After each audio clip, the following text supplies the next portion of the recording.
Hey, Cavs fans, welcome to another episode of the Cavs Pick and Roll Podcast, a podcast for diehard Cavs fans. I'm Corey. I am here with Alex. Alex, the boys are back. Cavs basketball is back. How you doing? Great. It's been 3 games so far. It's been great. Yeah. Cavs sitting at 2-1. They just finished their home opener against the Milwaukee Bucks here a little bit ago as we record this. It was a bit of a battle. The Greek Freak was making me a little bit nervous there, Alex. Yeah. Bucks they got close towards the end there. I thought they were going to come back. Yeah, definitely. So, like you said, the Cavs have played 3 games so far. It's kind of just still surreal that the NBA is actually back. And we were just talking about offline before we started recording. I made the comment of like, man, I'm looking at their schedule and I'm like, I got to readjust my life again to, man, there's Cavs games on like almost every other day, it feels like, but it's also glorious at the same time that Cavs basketball is back, Alex. Yeah, I was just looking at that too. They got a busy schedule. Some good games coming up. Yeah. Yeah. They're going to have an early test to the start of their season. And that's good though, man. They got to build some grit here early on. And they're on a mission this year to make a deep playoff run. And it starts right away. So, Alex, let's get into the games that have happened so far and some other bits and pieces of news and stuff like that. So let's start with the game that just ended. The Cavs home opener against the Milwaukee Bucks. Giannis has been on a tear so far this season, and the Cavs did a decent job at containing him early. Second half was a different story, though. But what were some things that jumped out at you at this game? What did you like? What did you not like? Just what kind of caught your eye?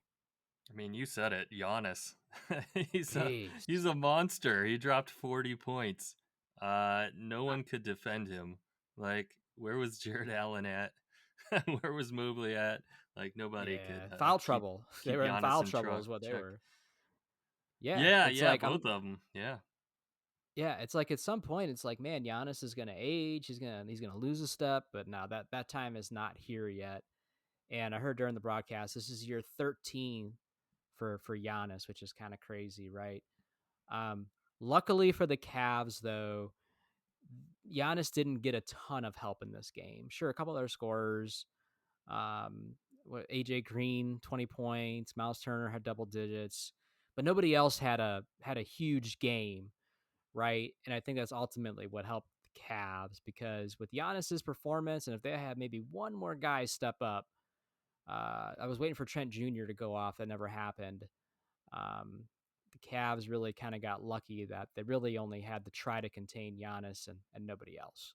Yeah. I like Trent Jr., but he's not the most consistent guy. He's either He's on or he's streaky. off. Yeah, He's he's streaky. streaky. Finished with There's not 6 points tonight. Just 6 points. yeah.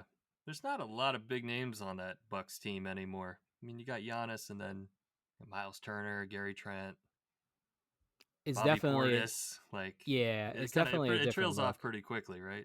It trails off pretty quickly, and that team's success will definitely it'll be on Giannis's shoulders. I think it's gonna be a long season as a result for them. But I don't care about the Bucks. I care about the Cavs. And one nice thing about this game, Alex, it was the return of DeAndre Hunter. He made his season debut at home. It was nice to see Hunter back out on the floor. 27 minutes, 16 points, 4 rebounds, couple assists.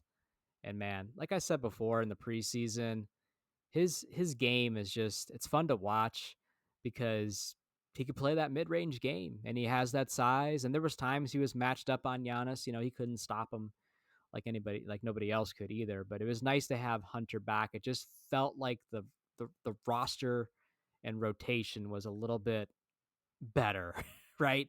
I had a little more confidence in the rotation with Hunter out there tonight. Yeah, yeah. Hunter looked sharp too. He didn't look like he didn't really have much rust to shake off, if you know what I mean. he kind of went out there, fit right in, did his thing, and he looked good. He made one bad play towards the end of the game where the Cavs got a rebound with like under a minute left, and he kind of, maybe it was less than a minute even. There's seconds left, and he kind of freaked out, and he just passed it to a Bucks player, to where Yeah. basically he just had to hold on to it. But besides that, yeah, I mean, uh, good performance by Hunter, welcoming addition back into the lineup again. You know what? At the same time, I kind of miss Jalen Tyson being in that starting lineup. I thought Yeah, he played Tyson. really well, and he fit right in with them the first two games. Yeah, Tyson. But at the same time, he still got 15 minutes in this game. But yeah, Tyson's number was called early. That speaks volumes in the confidence the coaching staff has in Tyson. And the reality is you lost Levert, you lost Ty Jerome, you lost some players, right? And you know, opportunity. Struess is out, Garland's out. Huge opportunity for Tyson right now. And as the Cavs continue to get healthier, we'll see what ultimately is the fate of Tyson in this rotation, which will shrink, his minutes and possibility once, Garland and Struess return as well. But yeah, it's good to see a young guy out there running around. Yeah, yeah. He never really put up big numbers or anything, but No, like he's just purely for hustle, and yeah, he was just off the ball movement and just getting after it. yeah, definitely. Donovan Mitchell has a very solid night tonight. 24 points. Evan Mobley, 23 points, 8 rebounds, 6 assists. Got to give a shout out to Mobley. Mobley goes a perfect 12 for 12 from the free throw line, Alex, and hits some clutch free throws to secure that game. Um, what do you think about Evan Mobley so far? How does he look to you? Mobley's he's looking good. I want to see him be a little more aggressive, but yeah, he looked good. Yeah. No, he's looking solid so far. He's looking like he belongs and he knows what he's doing out there, and confidence and all that stuff. He had a big block on Giannis towards the end of the game. Unfortunately, Dean Wade got called for a ticky tack foul. Brad Doherty going crazy on the broadcast on that too, was fun to see. They've been having him shoot the three ball quite a bit more They have. Do than you like previous that, or what do seasons. you what do you think about that? Um, I I don't know. It's pretty strange thing to see him just pull up and shoot a three, but he's been hitting them at a pretty good clip. And Yeah, if it he has. stretches the floor, then He does. Yeah, yeah. it's especially from straight away, like straight away threes. He seems to be pretty good at. And if he knocks down two a game or something like that, taking 4 or 5 of them, 6 of them a game, like I can live with that, right? Again, what I don't want to see is Jared Allen doing that, and so far I haven't seen him do that in the season. He did that in the preseason. But yeah, Evan Mobley's been working on his shot, extending his range, and man, if he can start to knock that down on a somewhat consistent basis, it just makes him that much more lethal and unguardable in the Yeah. NBA I for mean, sure. unfortunately tonight, pretty much everybody on the Cavs was, well, besides Sam Merrill, everyone was struggling to hit the three. You had Yes. Hunter went 1 for 4, Mobley 1 for 5, Donovan Mitchell 1 for 8, Sam Merrill Yeah. 4 for 9. So Yeah, we got to talk about Sam, because Sam is red hot through the first 3 games. 15 threes already in the first 3 games. I heard them say after the game that that's a franchise record. Um, and I'll be honest with you, I'm liking what I'm seeing out of Sam so far. I'm still not happy that, Ty Jerome's not here and stuff, and the Cavs ultimately picked Sam over him. But so far through these 3, he's earning his stripes, because not only is he knocking down shots, he also hustles on the defensive end. He realizes he's always undersized, always under athletic, if that's a word. But he's also great at picking up charges. And he picked up 2 big charges towards the end of the game as well. And I heard them say that, last year he led the team and taking charges. It reminds me of Kevin Love. Kevin Love was real big on taking charges and would lead the team. And it's just another way that Sam can affect the game, even though he is undersized. And most times he's not going to be able to out jump anybody else, or so on and so forth. he had a big knockaway steal from Miles Turner as well late in the game, forced a turnover there. So Sammy's out there, man. He's shooting it. He's shooting it well, and he's playing well on the other end. And so far, like I said, earning that playing time. Yeah, it's he's having a good start to the season, and he did the same thing last season. He had a Yeah, good start, red hot, and then he went ice cold for a few games, and he's also kind of streaky. So sure. hopefully this season he's a little more consistent with stroking the three. So far, so good. Yeah, and it'll be interesting for him. He's another guy to look out for too, to see. Obviously the Cavs are invested in him 4 years, 32 million or whatever it is. He's going to be a part of this rotation, but it'll be interesting to see. Like, I don't, I have a hard time seeing him remaining in the starting lineup once Garland comes back, right? Because then Mitchell would move to his natural spot of shooting guard. Hunter's playing the three, and Garland's your starter. But Sam can also be, or should be, a great weapon off the bench as well, as far as just being a sharpshooter, a specialist, and could just bring in instant offense when he's hitting. He has such a fast release. It just makes him deadly. Oh yeah, oh man, when he catches that ball, he squares up and fires it so quickly, so quickly. It's like he has a split second to turn his head, look at Yeah, and he's yeah, already in the shooting motion. it's beautiful. It's beautiful to Yeah, it watch. is. It's something. Kind So of another, reminds me of the Kyle Korver, except yeah, maybe even a little more, even a little quicker, and a little yeah. I think he was maybe smaller. I I would think say I think even Sam's smaller too than Corver, I but would say yeah, a little more athletic. yeah, yeah. So there's that. There you go. But Kyle Corver, you former know, Cavalier.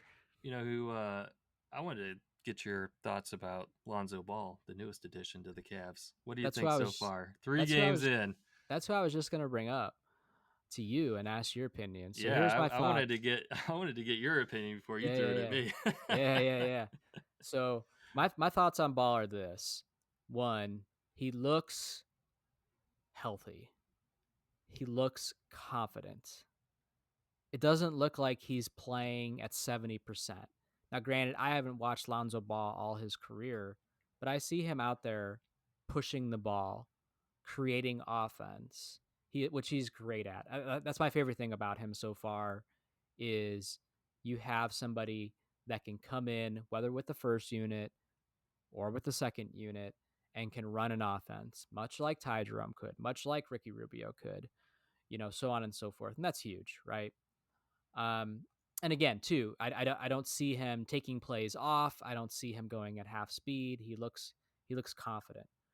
Um, his offense is, although tonight was decent for him. He finished with what I think 11 points in 23 minutes, 6 rebounds, 5 assists. That's a solid stat line. I would take that nightly from Lonzo Ball. He throws up a lot of threes, Alex, and he hit two of them tonight. And once his shot starts falling, maybe a little bit more consistently, he should be a very nice addition to this ball club. Right. Hit his shot those first two games was off. Yeah. He didn't score too much. He took a few shots. He just couldn't hit anything. And I think like you said, he does a good job of pushing the ball up the court. Good decision making, good playmaking, racks up the assists and rebounds. He's always in a good position, Mhm. both defensively and moving off the ball offensively. But like you said, when you said it looks like he's playing at 70%, yeah, I totally agree with that. He does seem a little. I I don't know said what I it said is. it If doesn't it's, I said it doesn't look like he's playing it, 70%. I think it does look like he's playing at seventy Ah, percent. okay. I think he. I don't know if it's because of the injury or he's just got some rust or I don't know what it is, but he seems like he isn't taken a quick first step. He seems like he's a little apprehensive. Maybe he doesn't have quite the confidence yet, or maybe he's just uncomfortable still with this team and where and how to fit in. But I think as the season goes on, yeah, I mean, he'll improve dramatically. I think what we're seeing right now is not quite the Lonzo Ball that we will see towards the end of the season. Yeah, and that'd be amazing if he is only playing at 70%. And you are right about his first step and stuff like that. He's not. You can definitely tell he has some speed, but so far he's not taking advantage of that in a one-on-one scenario to necessarily like get to the rim, right? It's kind of catch and shoot. His shot is kind of like a line drive almost. Like he jacks it up. He's usually at least a step or two behind that 3-point line. He jacks it up. It's kind of a line drive, and it's either going in or it's not. And he's not doing much more beyond that to create offense for himself so far. So it will be interesting to see. So far, he has looked better than what I was expecting. And again, it's also with how well he can make that extra pass, set up teammates, get assists, and that's huge right there, right? Um, do I need him to score 15 points every night? No. Do I think we're going to get those throughout the year, though? Yes, because he is capable. And like you said, as he continues to play with this group, as he hopefully remains healthy and continues to build his confidence, he'll get a little bit more brave and look for his own offense as well as long along with setting up his teammates. So fingers crossed. It's only 3 games in. We got a long way to go. The Cavs, the day that this comes out, the Cavs have a game against Detroit, and the Cavs announced early in the offseason no back-to-backs for Lonzo. So that means he played in the home opener. He's not going to play on the road in Detroit. And that takes me to the next player, Alex, which is allowing him to get an opportunity again, and that's Craig Porter Jr. Um, and Porter Jr. looks to me, he's feisty. He's out there. He's doing everything he can because I think he realizes if he doesn't, he's also not going to be in this rotation long term once the Cavs get Struce back, Garland back, so on and so forth. So you could tell he's out there scrapping, doing everything he can to try to secure some sort of rotational minutes this year. What's your take on Porter so far, Porter Jr.? Craig Porter, he's been playing well. I think he's already. I mean, he looks better than he did last season to me. You Yeah. could tell he's much more comfortable. You can tell that the minutes that he got last season, he's improved since then into this season. So I don't know. He's backup point guard behind Ball and Garland, and I'm not expecting anything big from Craig Porter other than to get out there, you know, push the ball, make some plays. Mm-hmm. Not we don't need a whole lot of offense. He just needs to be a energy guy, a hustle guy, and keep things moving. Yeah, I don't I don't totally. have very big expectations, and I think he's doing well with what he's been given so far. Yeah, he seems to. What I like about him, he seems to do a lot of little things. He seems to be in the right place at the right time, and forced a couple turnovers tonight, a couple steals. His shot is decent. He could beat you off the dribble. He had a horrible preseason game, which we talked about against the Celtics, but for the most part, he's pretty calm, cool, collective, even keeled. That sort of thing. And again, if Lonzo Ball isn't going to play in back to backs, that should allow for Craig Porter Jr. to have somewhat of a consistent rotational, presence in those scenarios to be back up to Garland. Proctor got some minutes early on in the season. We'll see what happens there. But I think Porter Jr. is ultimately going to get that opportunity. Yeah, I'd honestly rather start to see Proctor get some I more like Proctor. minutes. I Yeah, like I do Proctor. too. And I hate to say it, but because I like Craig Porter Jr., Mm-hmm. I just don't know that his ceiling is much higher than it is than he's hitting right now. And Yeah. I think Yeah. Proctor's is Yeah. It'll be considerably interesting to could be see. considerably higher. So It'll be interesting to see for sure. So so we kind of wrapped up the Bucks game. I mean, really, well, we didn't go into depth in it, but I mean, really, this was a game, Alex, where it was kind of a slugfest. It was kind of back and forth, close. Bucks up 2, and then the Cavs have a 10-point lead at halftime, and they started to run away with the game, and they kind of just let the Greek Freak take over and let them back into it. And but the Cavs again secured this victory, and I think it was a good gritty win, at home to kind of help kick off, where we're at in the season. If we're 1-2 right now, yeah, it's very early, but we're probably having a little bit of a different conversation, right? So it was just a good gritty win for this team, and hopefully sets them up for a battle in Detroit against JB. Right? Yeah, yeah. Should I bring up my bet because I placed a bet on Yeah, this game. yeah. So Alex first has a tip for you Cavs fans that are still struggling to figure out the best way, the most cost effective way to watch Cavs games. Alex found a loophole that he also made money off of in this game. Go ahead, Alex. Lay it on them. First for, tell for, Cavs fans how they can watch Cavs games for the next 3 months for very, very cheap. yeah, first off, no sponsorship. No no kickback here, but FanDuel Yeah. Sports, uh I do use their betting app occasionally. And if you log into the FanDuel Sports betting app and there's a promo at the top of the app that if you place a $5 bet, you can get 3 months of FanDuel Sports Network for free. So I placed a $5 bet. Well, looking at the odds and the spread, I placed a bet on the Bucks to cover a 10 and a Boo! half point spread. Get off the podcast. Yeah, yeah, yeah.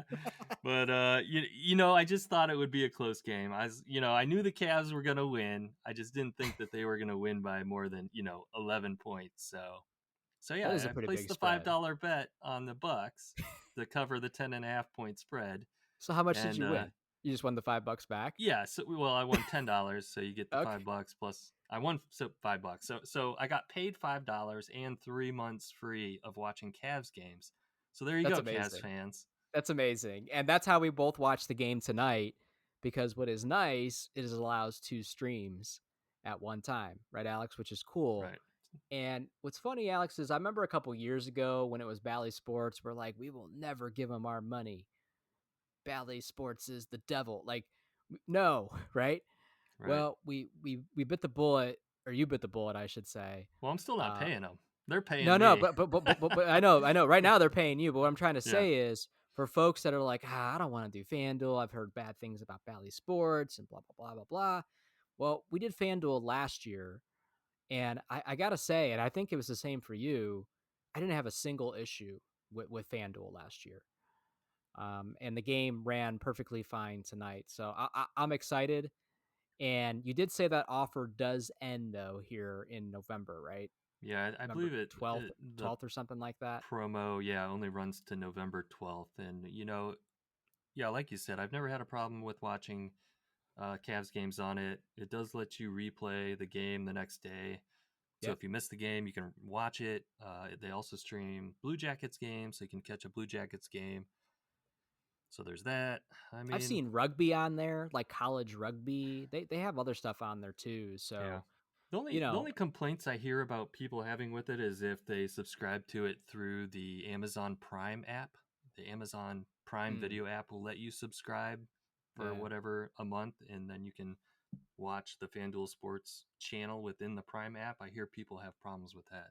yeah, If yeah, you get yeah. just the standalone app, you should be fine. Yeah, $5 Cavs fans for 3 months. That's an amazing value.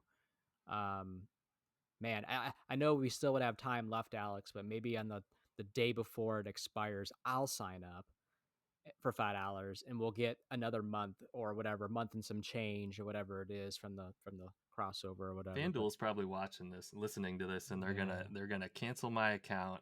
They're gonna know I'm sharing my account with Yeah. you for 2 streams, and Yeah, we're yeah, gonna get yeah. banned. I'll never be able to Yeah. watch another Cavs game unless I We'll just sail create the a high seas. we'll just create a different email address, Alex. That's all. Yeah, yeah, that's There's always a right. way.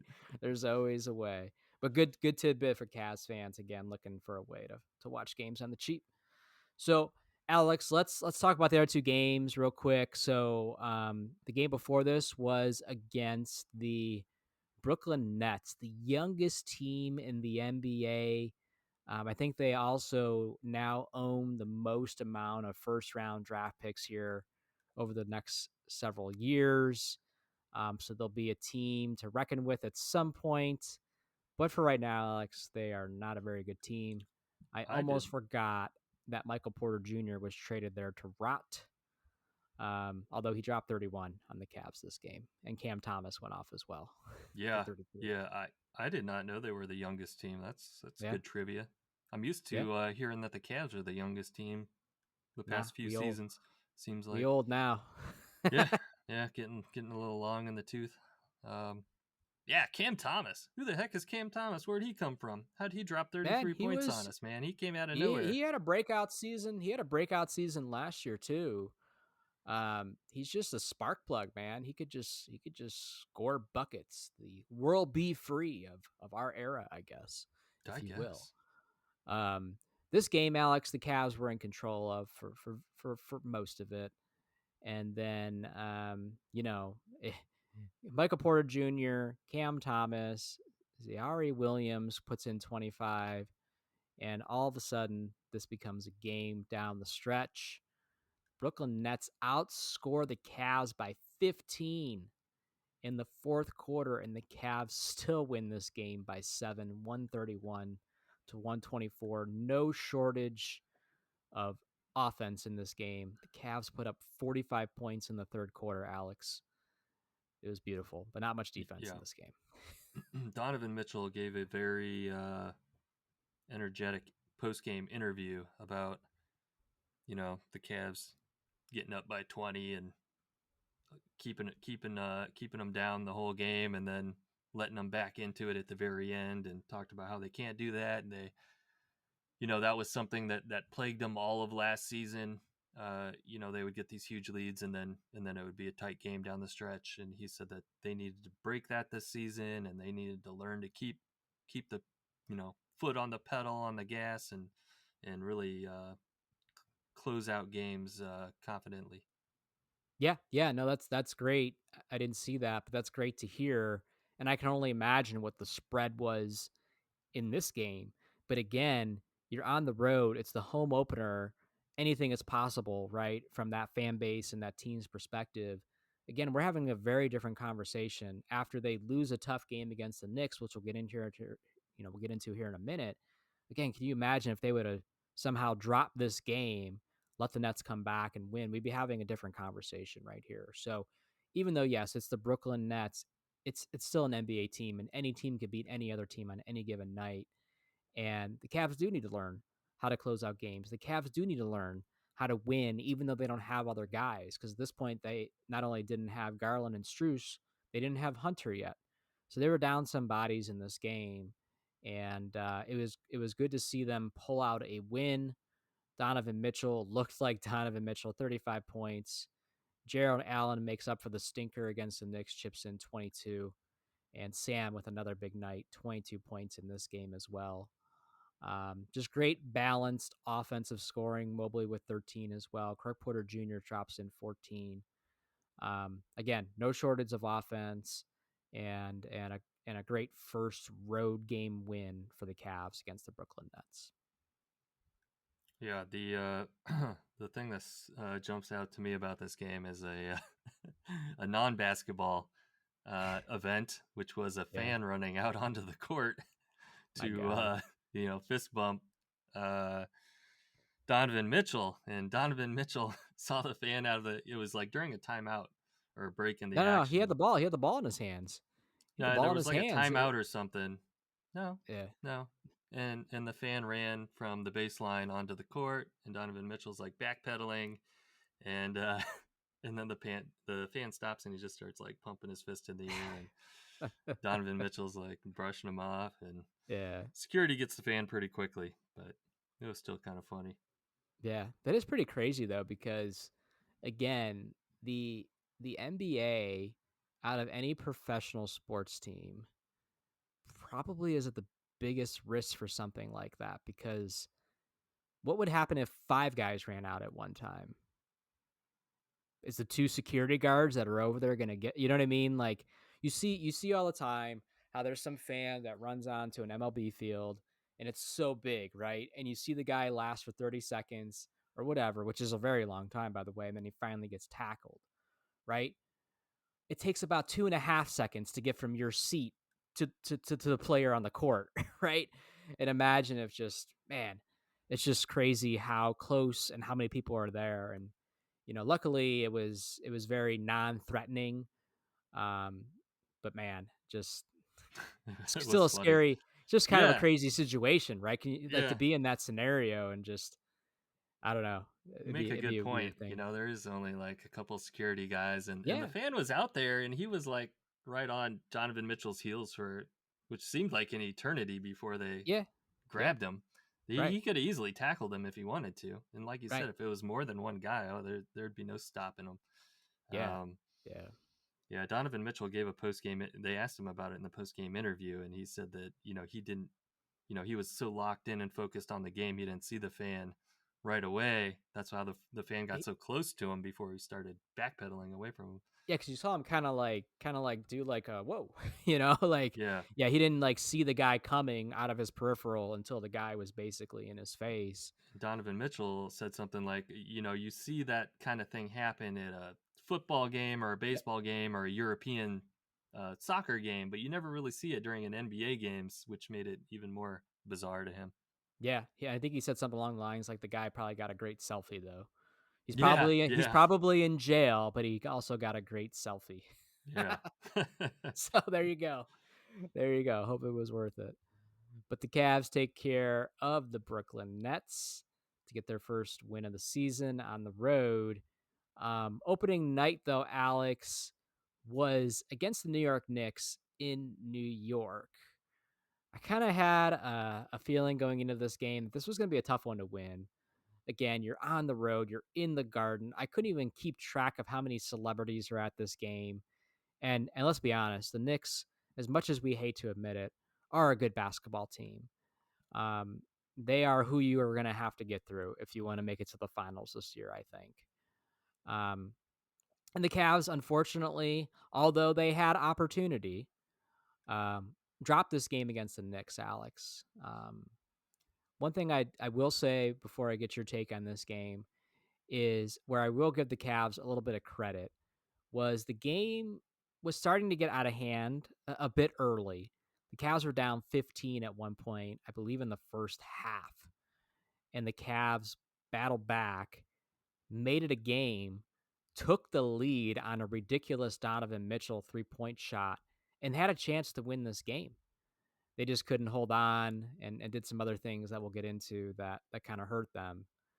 But this game feels like an eternity ago now already. But what's your thoughts, or what do you remember from the New York Knicks game? I, this game was hard for me to watch. The Cavs just didn't seem like themselves.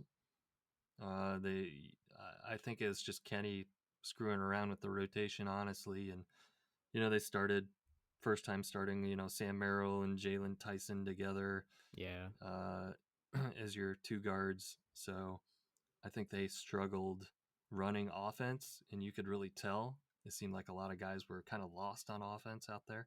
yeah. Um, yeah, just seems sluggish, and then it was this, it translated the same way to the defensive side. Like guys didn't, they weren't switching right, they weren't rotating, they seemed really sluggish. Like no one wanted to step up and take a charge, and I don't know, it all seemed very lackluster and half-hearted in this first game. I don't know why. It made me. I was texting with some other buddies for the game, and I'm like, what version of the Cavs is going to show up? Is the version going to show up that was scared a couple years ago against the Knicks and intimidated in the playoffs, or were they going to show up as a confident team and take control? And I'll admit, when I saw the starting lineup come out from the Cavs social media posts, and I saw Tyson and Sam together, I immediately took a screenshot. I texted it to them. I might have texted it to you too. I don't remember. I'm just like, Brunson's going to eat up either one of them, whether it's Tyson or Merrill guarding them. I said, I don't like the starting lineup. I hate Mitchell at point guard. This is going to be potentially a rough game to watch. And it was. It was a rough game. But again, the Cavs had a chance, but they also had some uncharacteristic things happen in this game, in my opinion. If you look at the rebounding, Alex, they got out rebounded. Yeah, I mean, 48 to 32. Are you kidding me? You got freaking Twin Towers with Jared Allen, who Jared who was Allen a was, no-show in this game, yeah, by the he way. was, yeah, I don't know where Jared Allen was at. I was Yeah. already seeing comments about, oh, the lights are still too bright for Jared Allen in New Yep. York. You know, and it seemed like it was like I don't know where he was at.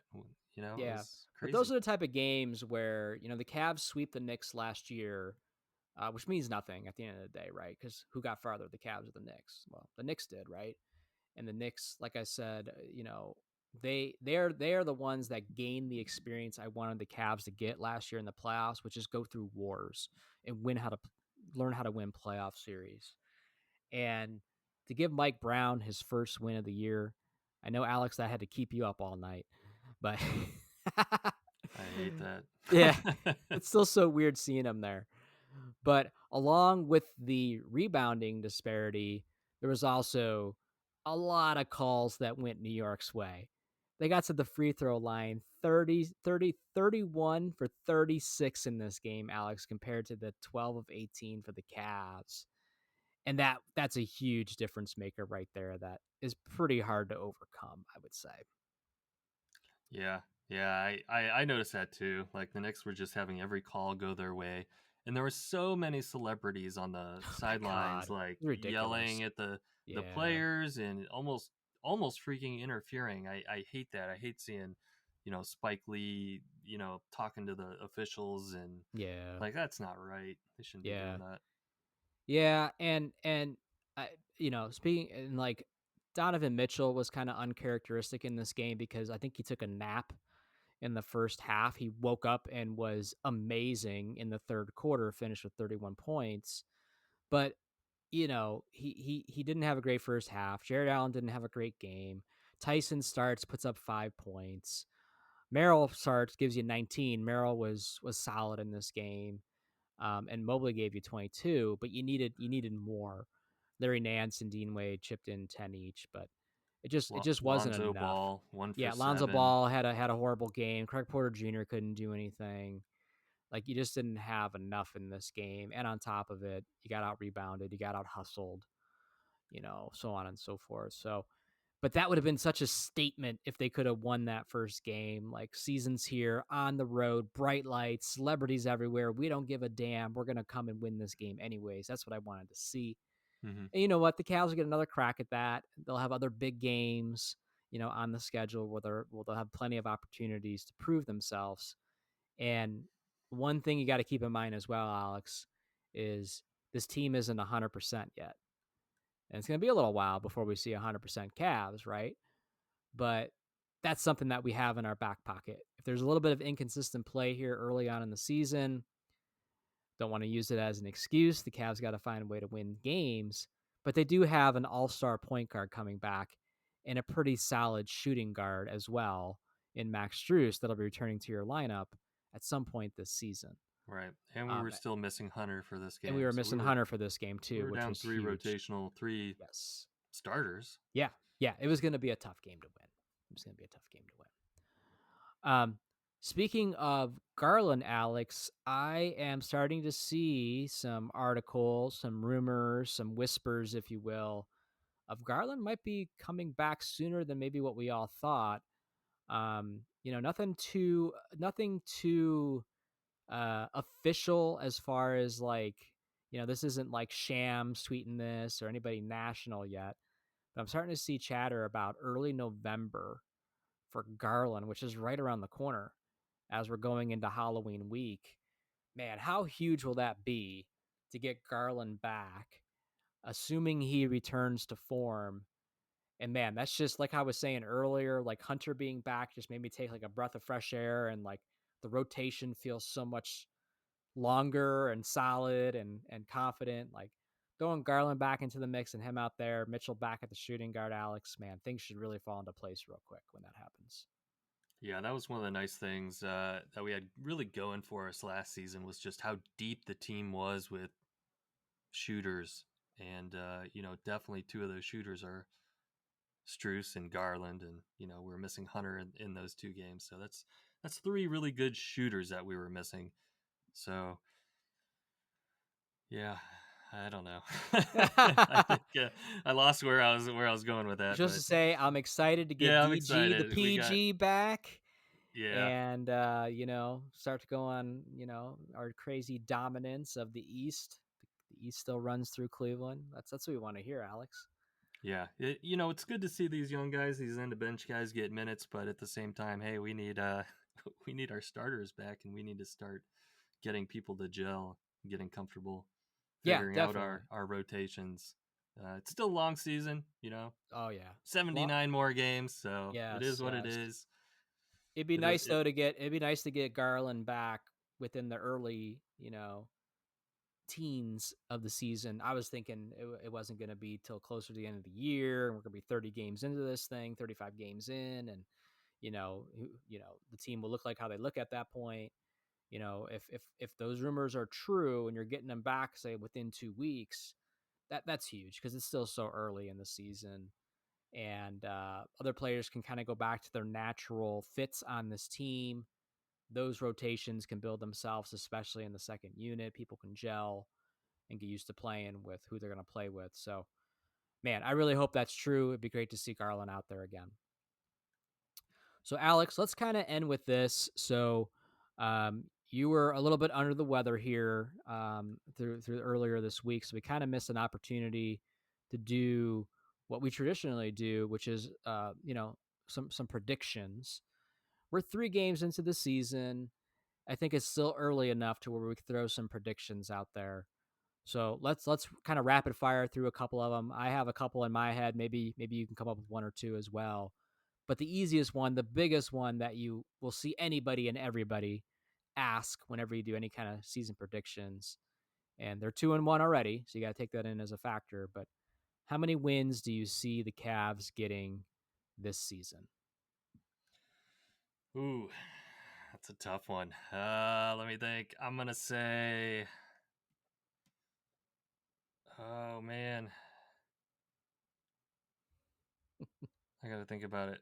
Um, I'm gonna say 59-23. Okay, okay, I'll trust your math there. I know that's pretty high. I know they went 64-18 last season, but I think they're gonna lose a few more this season just because of the injuries.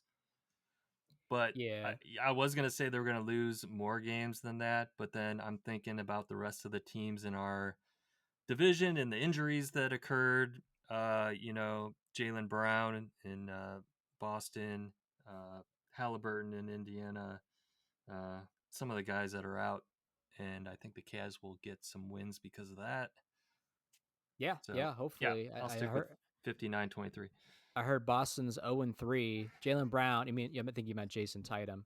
Oh yeah, Jason. Um, Yeah, Tatum. Jalen Yeah, Brown dropped 41 points. They were up 17 against Detroit, and Detroit came back and won, by the way. So that had to be disheartening for him. And to see Boston start the season 0-3 is kind of wild. And we get a crack at them here soon in the schedule. I am with you. I think they're going to win less games than they did last year. I don't think they'll be able to match that. I don't think they necessarily need to, though, either. I had them at 57 wins this year, so a little bit less than you. 57 wins, which has still put them, towards the top of the East. So let's talk about that next, Alex. Where do they finish in the playoff seed at the end of the year? I think they'll be first. Okay, I I think gotta they'll still win the East. think they'll still win the East. Yeah. Uh yeah, Who in the East is better? Knicks. But it's so early in the year. There's so much that can happen. Knicks. There could be an injury. There could be a trade. There could be a firing of a coach. There could be some scandal, like somebody's gambling on game. Wait, oops. Yeah. you know, there's so many things that can happen, right? And there'll be some other team, by the way, that will surprise us and somehow be there, right? Because after 1 and 2, there'll be a 3, there'll be a 4. It's just how far apart will that gap be between Cavs, Knicks, and anybody else in the East? But yeah, I'll say the Cavs edge out the Knicks and win the 1 seed. I feel like we're jinxing Maybe, it. maybe. I originally was going to go with the second seed, but I switched to the last second. Maybe you should say second, just so Yeah, that we yeah, get yeah. first. Who will be representing the Cleveland Cavaliers at the NBA All-Star game this year? Which I don't even know where it's at this year. Do you know where it's at? No, I haven't. I haven't heard. I don't know.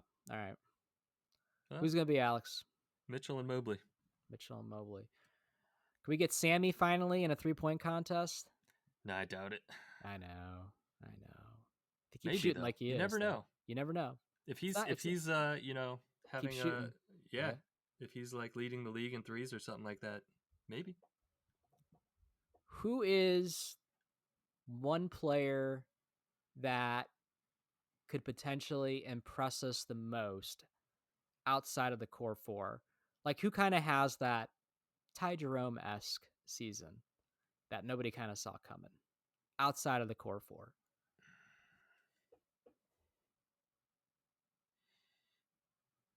I'm gonna say, boy, it's almost too easy to say Hunter.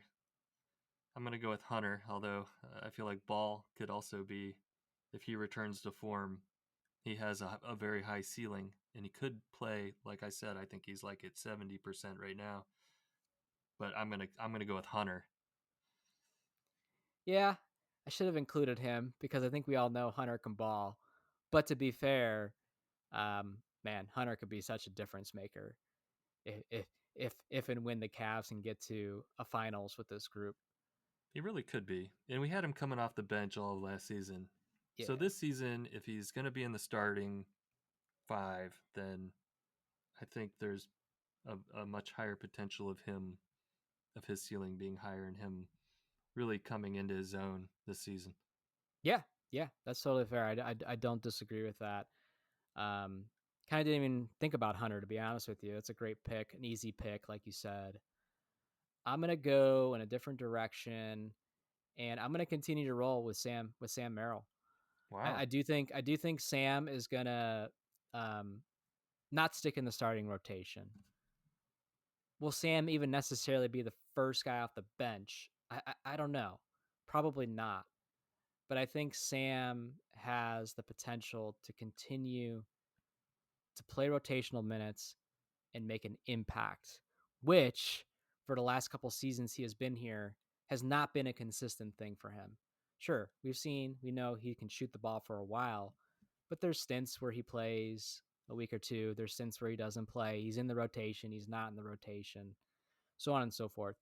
And I'm kind of going with Sam also because the Cavs also are vested in him, right? They gave him a 4-year contract for 32 million. So I know at the very least, whether he's starting or not, he's going to get the opportunity. He's going to get the minutes. He's going to play 20 plus minutes a night. It's just whether or not he can continue to make an impact out there. And if he does, he's going to become a fan favorite very quickly. And he's going to be a guy that, you know, maybe, just maybe, will make it a little bit easier to forget that Ty Jerome is no longer on this team. Yeah, All right. Sam's a good pick. I mean, he is a weapon, right? Like he Yeah. is Kenny's weapon. Like Yes. if we need some points, put Sam on the court, let him fire off a few threes. He's either going to be on or he's not. Um, yeah, that's a good pick. I could totally Yeah. see Sam. He's easy to root for too, right? He's very humble and he just, he's out there working, man. So I got I got one, maybe two more. And if you got any too, then I'll throw it over to you. But so let's go to the flip side. Who will be the biggest disappointment on the Cavs roster that's on the team today? Man, Yeah, buddy. I hate to pick anybody. I know. There'll be somebody though. Oh man, I keep going back to Jared Allen. Unfortunately, like Mm, I'm a Jared Allen fan, and I want him to be great, but he is has not been living up to, oh man, the expectations. Um, Last couple seasons so far this season, yeah, I hope Jared Allen becomes a stronger force in the paint than he has been. We need him to get over those not being those lights being too bright. That's for sure. yeah. No, we need him to be consistent. And yeah, he needs to show when it counts, right? And I did see a little bit of like he was up against Carl Towns Anthony, right? Or he was matched up a lot with Carl Towns Anthony. I know Mobley was as well. Knicks didn't have Mitchell Robinson, but he seems to be less aggressive when it's a bigger center out there. And Jared Allen is quick enough to get around anybody he wants to. He's athletic. He can jump through the roof, through the gym or whatever. And he made up for it these last 2 nights. He drops 22, I think, in Brooklyn, and he was in double digits tonight. So we'll see what's in store for Jared Allen. Still got to remember the contract he's on, which is still very team friendly based on the production he does give you in the regular season. Where he needs to earn it, though, and so to be fair, the whole Cavs team where they need to earn it is in Hmm. the playoffs, right? That's where we need him to Yeah. show up. I mean, I say Jared Allen because my expectation is high, and he's the one Yes, that I fear could disappoint us. yeah. So my last one is a little bit of an open one. Give us one hot take on this season for the Cleveland Cavaliers. Wait, did you have a pick? Who was your pick for Oh, who could yeah. disappoint Who's going to us? disappoint me? Dean Wade. Dean Wade, Dean Wade. Drippy Dean. Drippy Dean. Yeah, I think again. He I hasn't think really been getting that many minutes. I'm trying to think like, have I I even just really seen him play much these? Well, dang, he got 28 minutes against he the played a Knicks. bunch. He was up Yeah, against you're Giannis, right. especially when Mobley was picking up some fouls. I mean, here's the thing with Dean Wade. I like Dean Wade. Dean Wade is a great story. Another one of those diamond in the roughs, like Chetty, like Craig Porter Jr. Like Matthew Dellavedova, these undrafted guys that somehow the Cavs find and turn into rotational NBA players. That's amazing, right? Also on a very team friendly contract. But there's two problems that I have with Dean Wade. One, he hasn't taken the next step. It's kind of been the same for the last 2+ years now, right? On top of it, I've read plenty of articles in the offseason that he is the number one candidate to get moved during the trade deadline as the Cavs approach their financial situation, and him being on a contract where he would be a free agent at the end of this year. So, although I like Dean and he's out there, he hustles, he can knock down a three. He's I won't call him a big, but they consider him a big that is versatile and can at least keep up with most players in the NBA. I also will be shocked if he's here past the trade deadline. I think this is the last run for Dean, and I don't know what his NBA career will look like beyond the Cavs. But again, he just hasn't taken that next step, and he's had plenty of cracks at earning a starting role or 6-man role, and he just hasn't been able to do it consistently. Nice player, but at the end of the day, in the history books, not a lot of people, not a lot of Cavs fans are going to be talking about the Dean Wade Mm-hmm. year, right? Yeah. Uh, Jeez, Dean Wade. Yeah. Well, my expectations haven't been real high for Dean Wade anyway. He's just kind of a filler. He is a big, and he can typically shoot the three pretty well. Other than that, he's not overly athletic or Mm-mm. a lockdown defensive player, or he's just been a solid end of bench role player. I don't know how high his trade value really is either. So I don't know. Yeah. To me, he's in that Chetty territory now. Chetty was here for what, 6 years, 7 years, something like that, before he got shipped off to San Antonio and Popovich, sent him to die, and now he's playing overseas. Um, but Dean Wade's kind of entering that territory. He hasn't been here quite that long, but it's just like, okay, you're either going to take a step or you're not, and he hasn't been able to, and not consistently at least. Both players on a team friendly contract. Both players were likable guys. Didn't really do anything wrong per se, but again, just not taking that next step for you.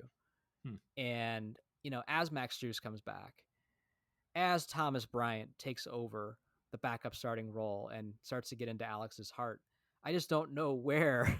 I just don't know where the minutes will be for Dean Wade, especially when that rotation shortens in a playoff run, hopefully deep playoff runs this year for the Yeah, Cavs. So we'll see.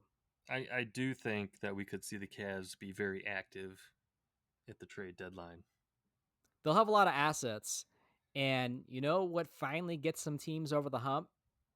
Making a move nobody saw coming, right? Make some kind of flip Max Strus for somebody, right? Go flip Jared Allen for somebody, right?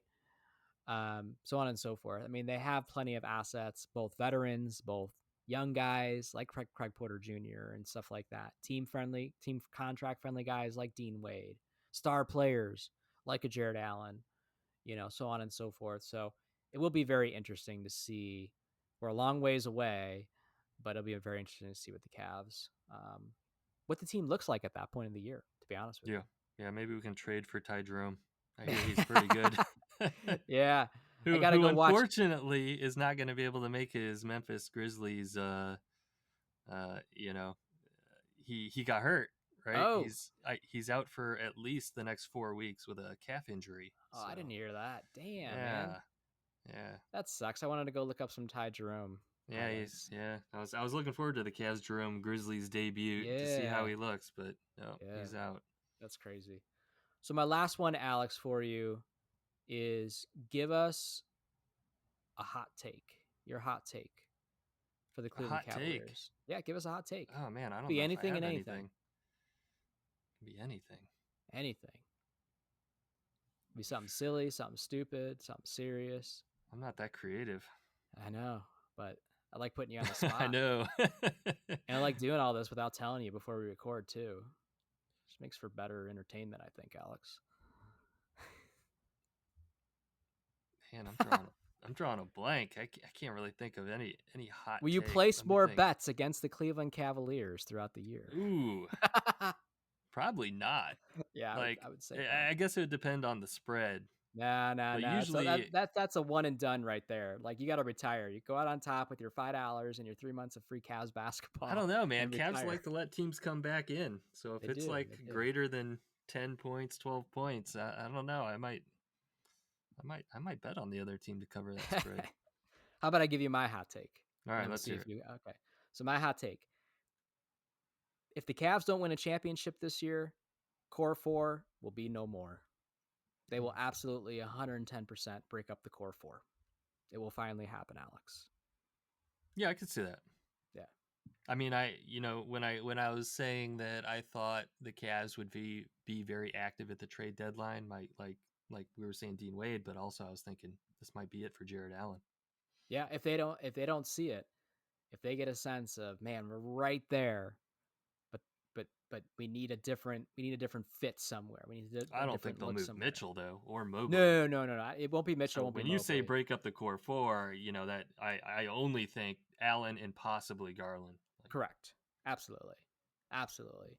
Mitchell and Mobley will be here until the Cavs can no longer have them. yeah. Basically, when Mitchell asks to be traded, Mm-hmm. and same for Mobley one day, right? Which hopefully doesn't happen, but it's today's NBA. Let's just be realistic, right? No, I'm totally talking Allen and Garland. And listen, you can get a boatload for those guys, right? To where the team could look very very different, and maybe gives you what you're missing. I don't know. If you could flip Jared Allen and go get a double double machine that brings the toughness that you're so badly needing in a deep playoff run, um, yeah.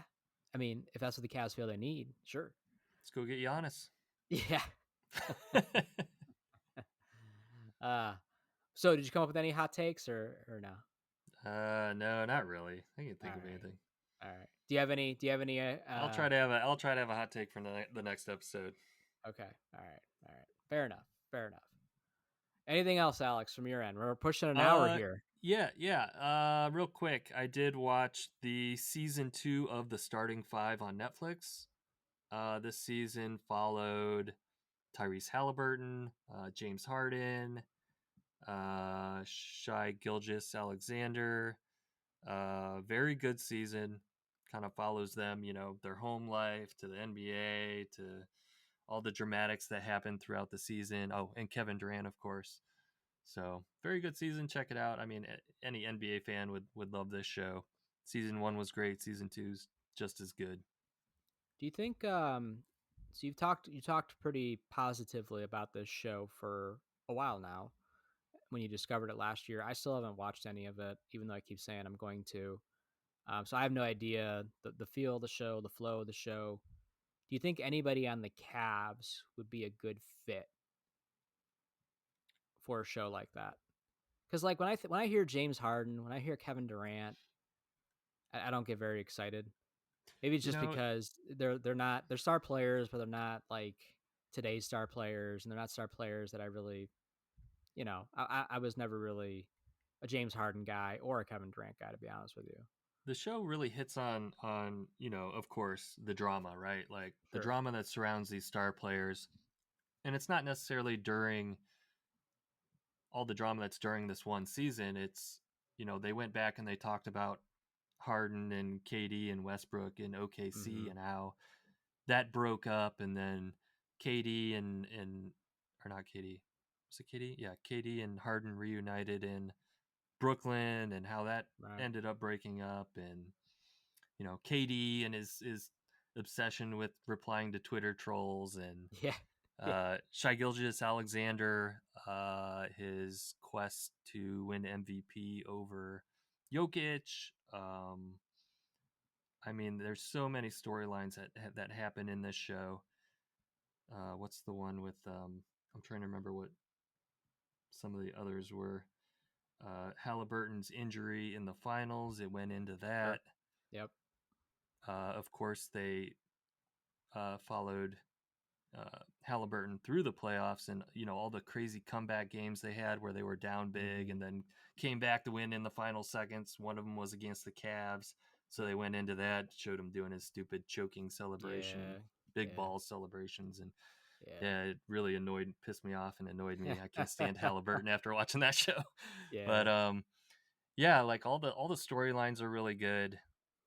Um, and it follows their home life, so you get to see their kids and their wives, girlfriends, their Mm-hmm. parents. The thing with Halliburton's dad going out onto the court and getting Yeah. into a verbal argument with Giannis, and the fallout from that. Right. So Right. if you want to see the behind the scenes and all that, and all their personal discussions that they're having, on their cell phones, talking to their agents, talking to the NBA, telling Halliburton his dad can't be there for the next series.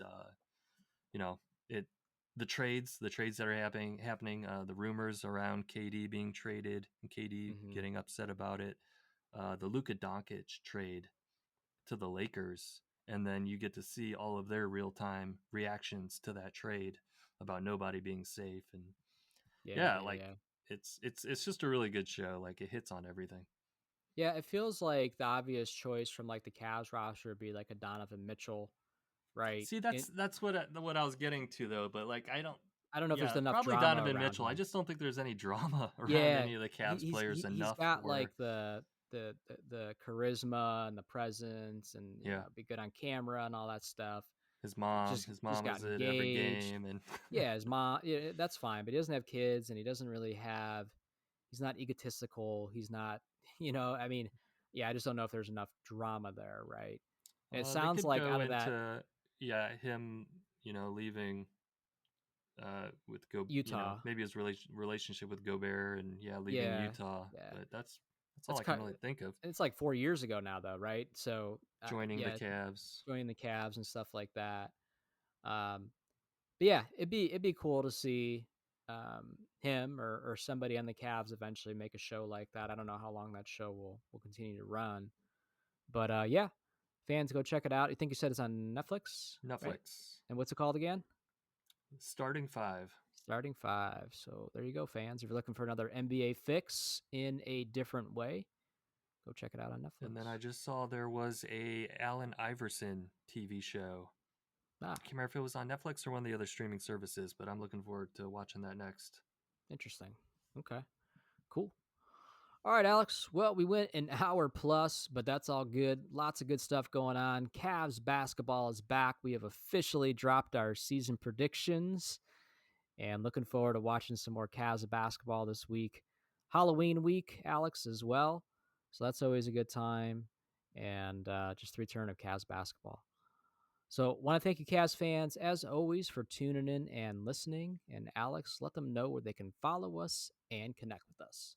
Follow us on Twitter at Cavs Pick and Roll. Shoot us an email, cavspickandroll@gmail.com. Follow us on Facebook, Instagram, Tumblr. Watch this episode on YouTube. Wherever you're listening, watching, leave us a rating or review. We'd appreciate it. All right, Cavs fans, there it is. We will talk to you again soon. Peace out, Cavs fans.